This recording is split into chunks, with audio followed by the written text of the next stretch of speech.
Hello student, welcome to TSN। 12th class geography का 3rd chapter हम शुरू कर रहे हैं, ह्यूमन डेवलपमेंट। इसके अंदर आप लोगों ने पहले भी कम्प्लीटली ये देखा है कि किस ढंग से हम लोगों ने शुरुआत करी है और लास्ट ये 3rd चैप्टर हमारा आ रहा है। इसके अंदर आपको पता है कि ये स्टार्टिंग है 3rd चैप्टर यूनिट 1। इसके अंदर 60 years ago, Rekha was born in a family of small farmer in Uttarakhand. She helped her mother in household chores. While her brother went to school, she did not receive any education. She was depending on her in-law after she was widowed immediately after marriage.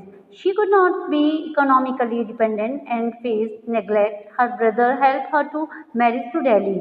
आपने ये एक example है जो आप इसको इस chapter को पढ़ेंगे कि डेवलपमेंट क्या है, उसके बारे में क्या है। तो यहाँ एक एग्जाम्पल के थ्रू बता रहे हैं कि रेखा है जो बॉर्न हुई है फैमिली के अंदर, वो इकोनॉमिकली डिपेंडेंट नहीं है और बहुत छोटी एज में क्या हो गई, विडो हो गई और उसके ब्रदर ने उसकी दिल्ली में माइग्रेट कर दिया उसको। फॉर द फर्स्ट टाइम जब वो पहली बार बस से या ट्रेन से जब वो दिल्ली गई, after while the same city which attract her in is building, road, venues, facilities and amenities destinations her, और उसने वो चीज़ें देखी जो कभी उसने शायद एक्सपेक्ट भी नहीं करी थी, देखी भी नहीं थी। तो यहाँ पर हम ये कह सकते हैं कि किस ढंग से स्टार्टिंग करी है और ये शुरुआत हुई है। अब स्टूडेंट आगे आप पढ़ेंगे, while greater familiarities of the city she could not compress prosperous, झुग्गी झोपड़ी और स्लम्स में रहने वाले ट्रैफिक और ये सारी चीज़ें उसने वहाँ पे देखी।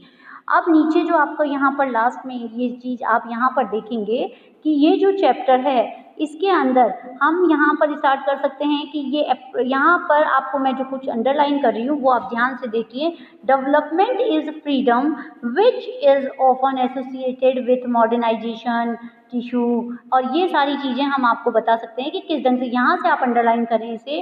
कंफर्ट यहाँ पर जो बता रहे हैं कि अब बड़ी बड़ी सिटीज़ में मॉडर्नाइजेशन है, लेस्चर कंफर्ट है, एफ्लुएंसेस है, प्रेजेंट कॉन्टेक्स्ट में कंप्यूटराइजेशन हो गया, इंडस्ट्रियलाइजेशन हो गया, ट्रांसपोर्ट फैसिलिटीज़ हो गई है, कम्युनिकेशन नेटवर्क्स है, लार्ज एजुकेशन सिस्टम्स है, ये बड़ी बड़ी modern medium facility medical facilities हो गई है, और सेफ्टी एंड सिक्योरिटी के हिसाब से हम देखते हैं कि बड़ी बड़ी सिटीज़ में डेवलपमेंट इन सब चीज़ों के द्वारा होता है। Development are considered as the symbol of development.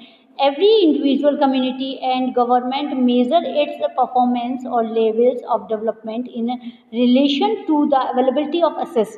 Development कहाँ पर होता है कि हमें जो जो अवेलेबिलिटी है हमारे असेस की वो सब चीज़ें हमें मिल रही है, but this may be partial and one side views of development, परंतु ये हम पूरा नहीं कह सकते हैं कि ये पूरा ही डेवलपमेंट हो रहा है। It is often called Western or Euro-centralized view of development for a post-colonial country like India. Colonialism, migration, social discrimination and regional disparity etc. ये सारी चीज़ें हम डेवलपमेंट के अंदर फेस करते हैं, जो जो प्रॉब्लम्स हमें आती है। Thus, for India, development is a mixed bag of opportunity as well as neglect as a deprivatization.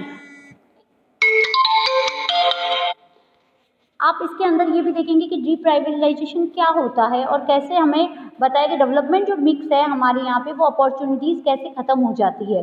There are a few areas like the metropolitan centres and other development enclaves that have all modern facilities available to a small section of its population. आपको पता है population का कुछ ही section है जो कि ये development को सहन कर पा रहा है, जिससे ये सारी चीज़ें फैसिलिटीज़ अवेलेबिलिटी है वो एक स्मॉल पॉपुलेशन का सेक्शन है। At the other extreme of it, there are large rural areas and the slums in urban areas that do not have basic amenities like potable water, education, health, infrastructure availability of majority of this people. कई जगह आप देखेंगे कि slum areas है उनमें ये सारी facilities available नहीं हैं।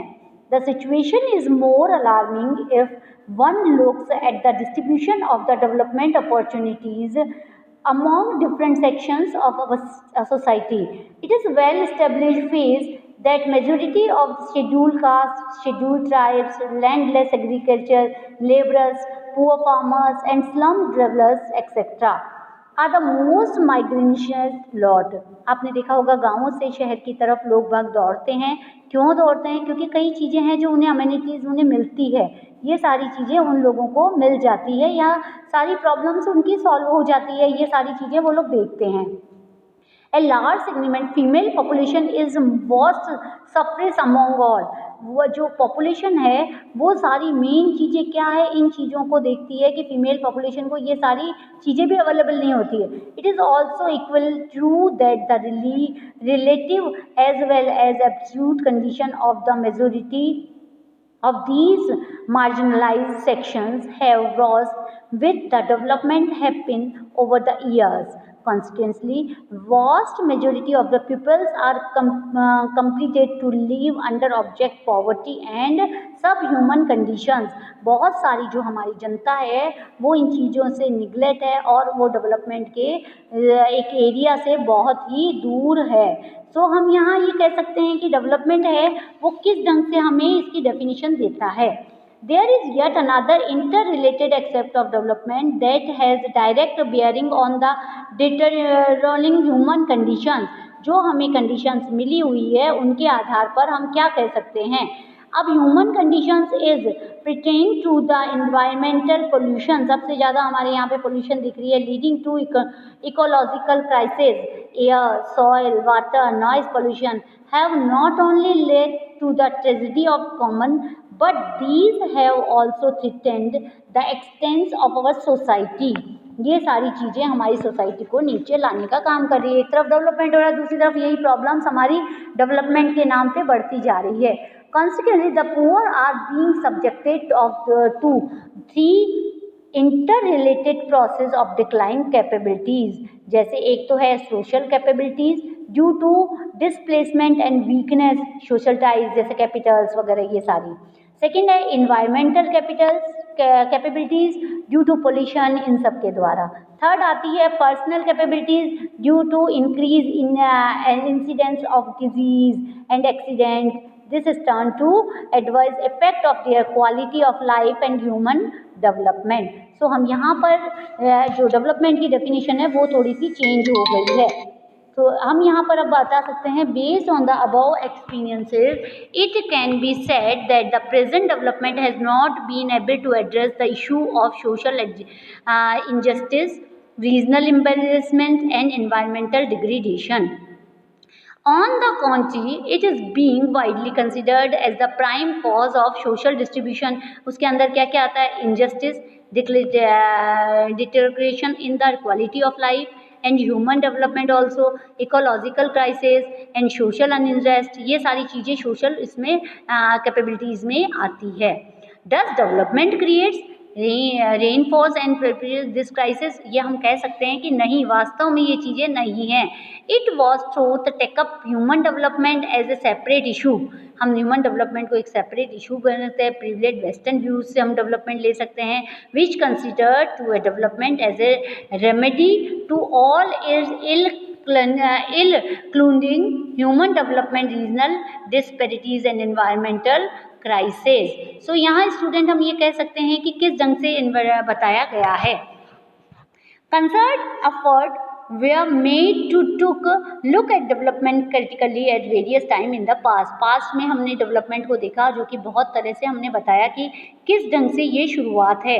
But most systematically effort towards this was publication of the first human development report जो यूनाइटेड नेशन में बताई थी, NDP बोलते हैं 1990 में।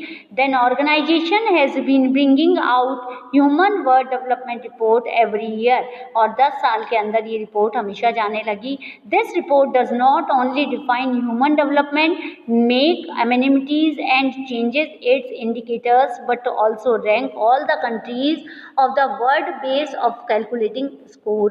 According to the Human Development Report 1993 के हिसाब से progressive democracies and increasing empowerment of people are seen as the minimum condition for human development। Moreover, it also mentioned that development must be was around people, not the people around development as was the case previously. इसलिए हम कह सकते हैं कि इस concept के अंदर हम ये कह सकते हैं कि किस ढंग से जो इंडिकेटर्स दिए गए हैं, अप्रोचेस दी गई है ह्यूमन डेवलपमेंट की, वो कैलकुलेट करके एक बुक बनाई गई है फंडामेंटल्स और ह्यूमन ज्योग्राफी। उस चैप्टर में हम ट्राई करते हैं कि क्या क्या एक्सेप्ट है और क्या क्या इंडिकेटर्स दिए गए हैं। सो स्टूडेंट, आज मैं यहाँ तक ही कंप्लीट कर रही हूँ। कल हम यहाँ से इसको कंप्लीट करेंगे। So complete it. Thank you.